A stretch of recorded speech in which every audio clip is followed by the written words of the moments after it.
Yung latest location natin para kay Bagyong Pepito as of 4 a.m. today ay dito sa 305 kilometers silangan ng Katarman, Northern Samar. Patuloy pa yung paglakas nito at sa ngayon as of 4 a.m. may taglay na itong lakas ng hangin na malapit sa gitna na umaabot ng 175 kilometers per hour at pagbugso na umaabot ng 215 kilometers per hour. Patuloy yung paggalaw nito west-northwestward sa bilis sa 25 kilometers per hour. At ito nga si Ophel, isa pa ring tropical storm. Latest location naman natin ay nasa line 240 kilometers northwest ng Itbayat, Batanes. May taglay na lakas ng hangin na malapit sa gitna na umaabot ng 75 kilometers per hour, pagbugso na umaabot ng 90 kilometers per hour. Mabagal itong gumagalaw pa north-northeastward ng mabagal. At sa ngayon, nagdudulot pa rin itong si Ophel ng mga kaulapan at mga kalat-kalat na pag-ulan sa areas ng Batanes at Babuyan Island. Samantala, itong si Bagyong Pepito, makikita natin dito sa ating latest satellite images, itong mga makakapal na kaulapan dito sa periphery ng bagyo ay nagsisimula ng umiral dito sa malaking bahagi ng Kabikulan, pati na rin dito sa ilang areas ng Samar Island. At inasahan nga natin sa patuloy na paglapit ni Pepito, malaking bahagi na ng Luzon, including Metro Manila, makakaranas ng makulimlim na panahon ngayon. Masungkit na panahon na ating inaasahan na silang bahagi ng Luzon and Visayas. At ito yung ating latest track and intensity forecast para kay Bagyong Ophel. So inaasahan pa rin natin na magpapatuloy yung pahilagang silangan na paggalaw ng nasabing bagyo at posible itong dumaan or maapektuhan itong southern portion ng Taiwan. And for the remainder of the forecast period, makikita natin patuloy na yung paghina nito. Possible within the next 12 hours, tropical depression na lamang ito. Possible downgrading into a low pressure area bukas or posibleng mas maaga. So habang nasa loob ito ng ating Philippine Area of Responsibility, malulusaw na itong si Bagyong Ophel. At yung mas kailangan nating pagtuunan nga ng pansin ay itong papalapit na Bagyong Pepito. So sa ngayon, tatlo yung ating landfall scenario. So isa-isain ko po. Pinakauna, itong landfall scenario natin, ito yung most likely scenario, nangangahulugan na ito yung pinaka-inaasahan nating mangyayari sa ngayon. So magpapatuloy yung general northwestward na paggalaw ng nasabing bagyo for the next 3 days. And possible mamayang gabi or bukas sa madaling araw ay magla-landfall itong sentro ng mata ni Bagyong Ophel sa vicinity ng Catanduanes area. At may dalawa pa po tayong scenario, no? So makikita natin dito sa ating track and intensity forecast itong tinatawag nating confidence cone. Nasasakupan pa rin ito ang malaking bahagi ng Eastern Luzon as well as itong eastern section ng Central and Southern Luzon. So inaasahan natin may mga scenario pa tayong tinitignan na ukol para dito sa ating landfall. So yung pangalawa nating landfall scenario, posible pa rin yung landfall dito sa silangang dagat baybayin o yung eastern coast ng Camarines Sur. Pwede rin dito sa eastern coast ng Albay or eastern coast ng Sorsogon, possibly tonight or bukas rin na madaling araw. So hagip po itong areas na ito ng confidence cone. Maganda po tayo dyan sa posibleng or hindi natin tinatanggal yung possibility ng landfall over these areas. Yung pangatlo naman nating landfall scenario ay dito sa eastern coast ng Quezon or Aurora bukas ng hapon or sa gabi. So inaasahan natin yung once na magla-landfall itong bagyo, possibly dito sa area ng Catanduanes, magkaroon ito ng pangalawang landfall sa eastern coast ng Quezon or Aurora bukas nga ng hapon or gabi.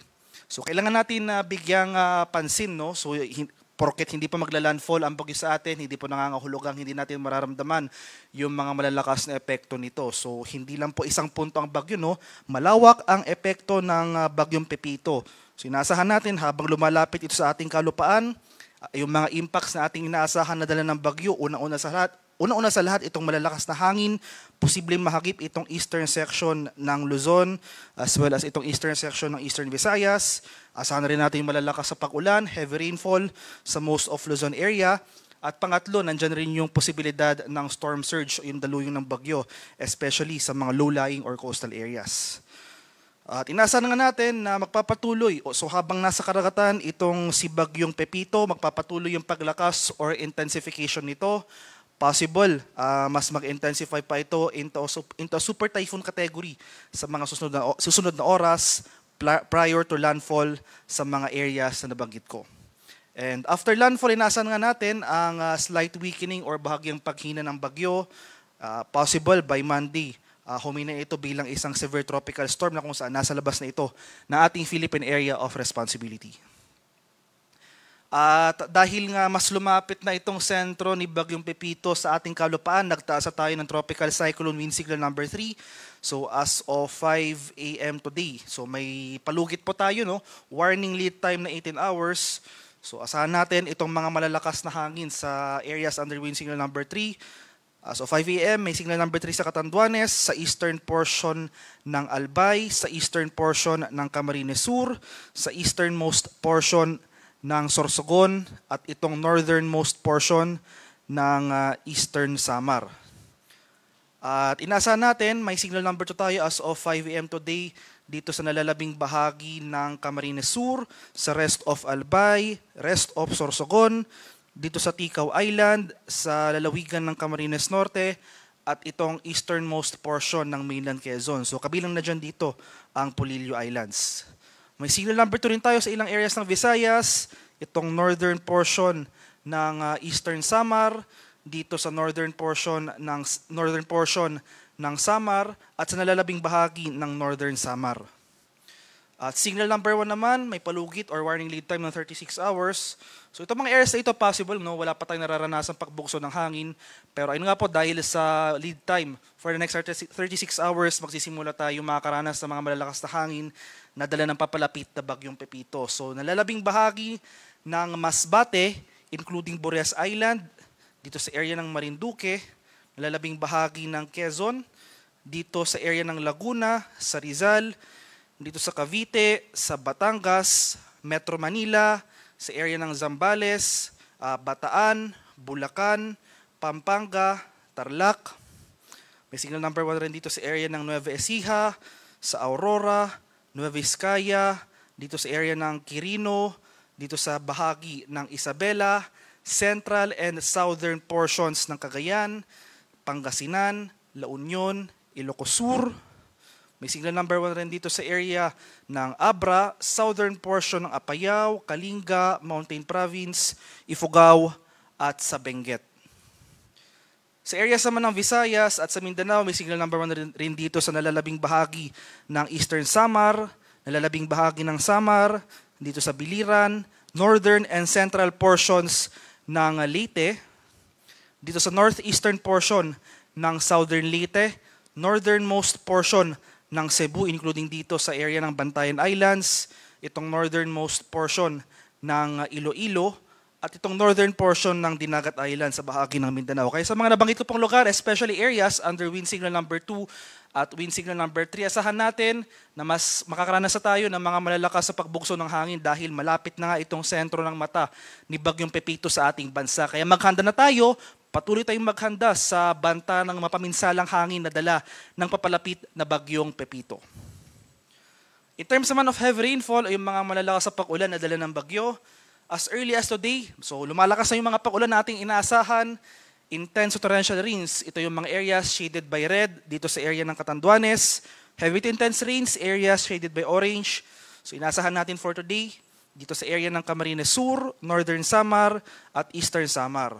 Moderate to heavy rains naman, ito yung mga areas shaded by yellow sa mga lalawigan ng Camarines Norte, Albay, Sorsogon, Masbate, sa Samar, Biliran, at sa Leyte. At habang papalapit na nga yung sentro ni Bagyong Pepito dito sa area ng Luzon, so inaasahan natin, mas lalakas pa yung mga pag-ulan sa silangang bahagi ng Luzon area at malaking makikita natin nung malaking bahagi na ng Luzon may kulay. So ibig sabihin po nito, most of Luzon area makakaranas na ng malalakas sa pag-ulan. So bukas, araw ng linggo, ito po yung peak ng pag-ulan natin. At ito yung time period kung saan pinakamalapit yung sentro ni Bagyong Pepito at magsisimula na itong baybayin ang malaking bahagi ng Luzon area. So inaasahan natin, intense torrential rains. Muli, ito po yung areas shaded by red sa lalawigan ng Aurora at sa area ng Quezon. Heavy to intense rains, ito po yung mga areas shaded by orange sa mga lalawigan ng Pangasinan, Nueva Vizcaya, Quirino, Nueva Ecija, Bulacan, at Camarines Norte. Moderate to heavy rains, ito yung mga areas shaded by yellow sa areas or sa mga lalawigan ng Babuyan Islands, mainland Cagayan, Kalinga, Ilocos Sur, Mountain Province, Ifugao, Isabela, La Union, Benguet, Zambales, Tarlac, Pampanga, Bataan, dito sa Metro Manila, Rizal, Cavite, Laguna, Batangas, Marinduque, at Camarines Sur. At pagsapit ng Lunes, so on Monday, nasa na natin, no, nakalabas na ng kalupaan itong sentro ni Bagyong Pepito. So nandito na ito sa West Philippine Sea. So as expected, makakaranas na tayo ng mas mahihinang pag-ulan. Unti-unti nahihina yung mga pag-ulan na ating mararanasan, mababawasan na rin yung mga areas na makakaranas ng pag-ulan. Gayunpaman, inaasahan pa rin natin, magkaroon man tayo ng mahihinang pag-ulan dito sa ilang bahagi ng Luzon dahil nga inaasahan natin itong significant rainfall in the coming days, possible maging saturated na yung mga lupa dito. So mataas pa rin yung chance ng mga pagbaha on this area. So nevertheless, on Monday, moderate to heavy rains ang ating inaasahan sa mga lalawigan ng Ilocos Sur, La Union, Pangasinan, at sa Zambales. Ngayon pa lamang, especially sa mga lugar ko pong nabanggit, yung mga areas shaded by orange as well as yung mga areas shaded by red, intense to torrential rains pong ating inaasahan doon. Heavy to intense rains rin ang ating inaasahan on some of those areas. Maghanda na tayo ngayon pa lang sa mga banta ng pagbaha at pagguho ng lupa dahil inaasahan natin itong mga malalakas sa pag-ulan na dala ng Bagyong Pepito as early as today. Magpapatuloy po yan hanggang bukas. At isa pa ito sa mga impacts na kailangan nating paghandaan na dala ng papalapit na Bagyong Pepito. So itong storm surge o yung daluyong ng bagyo, yung latest issuance pa natin ng storm surge warning as of 2 a.m. today. Inaasahan natin ang mahigit 3 metrong taas ng daluyong ng bagyo sa ilang coastal communities ng Quezon Province. So yan ay sa mga bayan ng Calauag, Gumaca, Lopel, Plaridel at sa Quezon. 2.1 to 3 meters naman na taas ng storm surge ang ating inaasahan sa mga coastlines ng Albay, dito sa area ng Aurora, sa bayan ng San Juan, dito sa bahagi ng Batangas, sa area ng Camarines, sa mga coastlines ng Camarines Norte, Camarines Sur, dito sa Catanduanes, sa Eastern Samar, sa bahagi ng Isabela, Northern Samar, ilang coastlines pa ng Quezon Province, as well as itong area ng Sorsogon. 1 to 2 meters naman ng storm surge height or daluyin ng bagyo ang ating inaasahan sa coastlines ng Bataan, dito sa Batangas, some areas of Bulacan, dito sa area ng Cavite, Ilocos Norte, Ilocos Sur, sa bahagi ng La Union, sa coastlines ng Marinduque, dito sa Masbate, sa Metro Manila, dito sa Pangasinan, Pampanga, sa coastlines of Samar, dito sa Sorsogon, at sa bahagi ng Zambales. Kaya sa mga nabanggit ko pong lugar, especially itong some parts of Quezon Province, no? So ngayon pa lang, maghanda na po tayo, lumikas na po tayo, especially yung ating mga kababayan sa low-lying or sa mga coastal areas dahil nga inaasahan natin ang pagtaas ng ating mga alon sa mga areas na ito. So makipag-ugnayan po tayo sa ating mga lokal na pamahalaan para mapaghandaan itong storm surge. So itong storm surge, isa po ito sa mga pinakamapanganib na epekto ng papalapit na bagyo. So wag na po nating antayin na lumapit pa ang sentro ng bagyo sa ating locality. Ngayon pa lamang, nag-issue na po tayo ng storm surge warning. Inulit ko po, itong area ng Quezon Province, some coastlines along this area, maghanda po tayo sa banta ng storm surge ngayon pa lamang. And sa kalagayan naman nating karagatan, as of 5 a.m. today, may nakataas na tayong gale warning sa malaking bahagi ng Eastern Southern Luzon as well as Eastern Visayas. So isa-isain ko po, may gale warning tayo sa lalawigan or sa coastlines or coastal areas sa Catanduanes, itong northern and eastern coasts ng Camarines Sur, itong northern coast ng Camarines Norte, may gale warning rin dito sa Northern Samar, eastern coast ng Eastern Samar, eastern coast ng Polillo Islands, sa bahagi ng Albay, Sorsogon, pati na rin dito sa Ticao at Burias Islands. Kaya sa ating mga kababayang mangingisda at may mga maliliit na sasakyang pandagat sa mga areas na ito, huwag po muna tayong pamalaot dahil makakaranas tayo ng maalon hanggang sa napakaalong karagatan na dala ng papalapit na Bagyong Pepito. At ito naman yung mga lugar na outside gale warning areas. Makakaranas pa rin tayo ng maalong karagatan sa mga dagat-baybay ng Dinagat Islands and Northern Quezon, seaboards of Isabela, Surigao del Norte, including Siargao and Bocas Garandi Islands, remaining seaboards ng Polillo Islands and Quezon, Bicol Region, and Eastern Visayas.